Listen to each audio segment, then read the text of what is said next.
एक गांव में मुरलीधर नाम का एक किसान अपने परिवार के साथ रहता था। उसके परिवार में उसके दो बेटे आदर्श और कृष्णा थे। मुरलीधर बहुत मेहनत करता था, लेकिन उसके दोनों बेटे बहुत आलसी थे।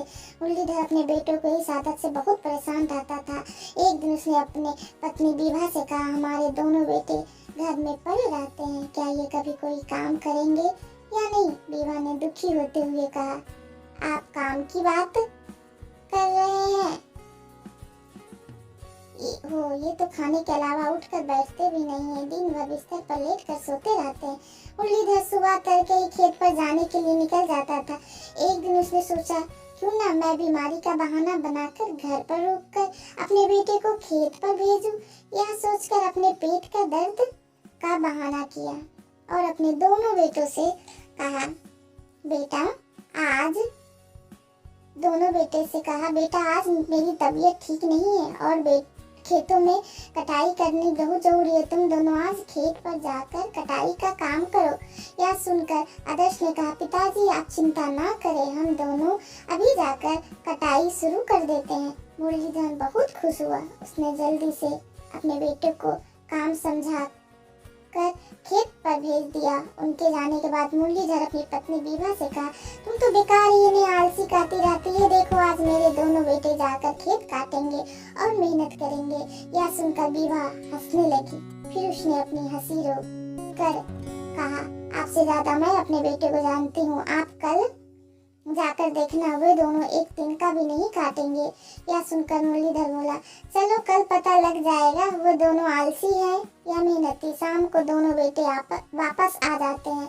मुरलीधर उनसे पूछता है, बेटा खेत पर कितना काम हुआ? इस बार कृष्णा जवाब देता, पिताजी आप तो बेकार में परेशान हो रहे थे, हमने तो एक ही दिन में पूरा खेत साफ कर दिया। मुरलीधर विभा की ओर देखकर बोला, देखा मेरे बेटे कितनी मेहनती, तुम तो बेकार में इन पर शक करती रहती हो। इस पर विभा बोली, देखी पर विश्वास करूंगी। अगले दिन मुरलीधर खेत पर पहुंच जाता है। उसका पूरा खेत कट चुका होता है। वह बहुत खुश हुआ। उसने अपने दोनों बेटों से कहा, तुमने बहुत अच्छा काम किया है, लेकिन तुमने एक ही दिन में इतना काम कैसे कर लिया? इसमें तो कम से कम 10 दिन लगते।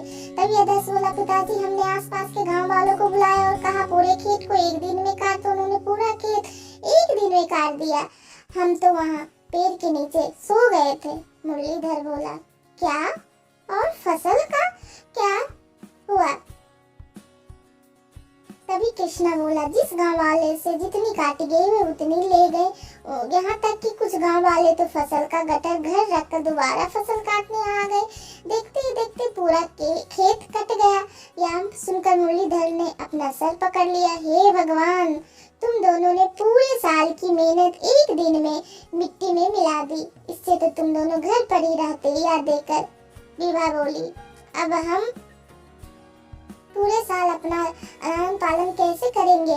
इन मूर्खों ने तो हमें कहीं का नहीं छोड़ा। मुरलीधर कुछ समझ नहीं आ रहा था कि क्या करे। वह निराश होकर घर आ गया। आदर्श ने घर आकर कहा, पिताजी आपने खेत काटने के लिए कहा था, आपने ये नहीं कहा था कि फसल को लाना है। वैसे भी हम लोग इतनी मेहनत नहीं कर सकते।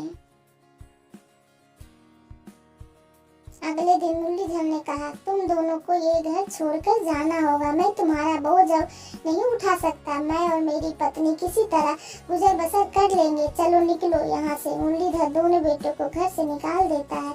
दोनों पूरे दिन भूखे प्यासे गांव में भटकते रहते हैं।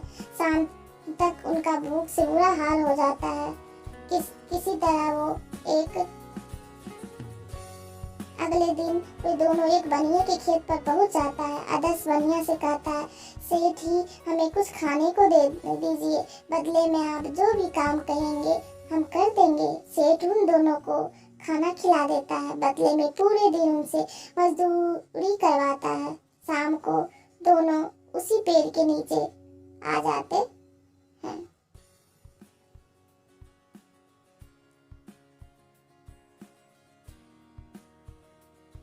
कृष्णा आदर्श से कहता, अगर हमने अपने माता पिता का साथ दिया होता तो आज हमें ये सब नहीं देखना पड़ता, हमारे कारण हमारे माता पिता भी भूखे मर रहे होंगे। तभी आदर्श कहता, हाँ भाई तू ठीक कहता है, चल हम दिन में सेठ के खेतों में मजदूरी करेंगे और रात को अपने खेतों में काम करेंगे। कड़ी मेहनत करके फसल उगाएंगे। दोनों भाई दिन रात मेहनत में जुट जाते।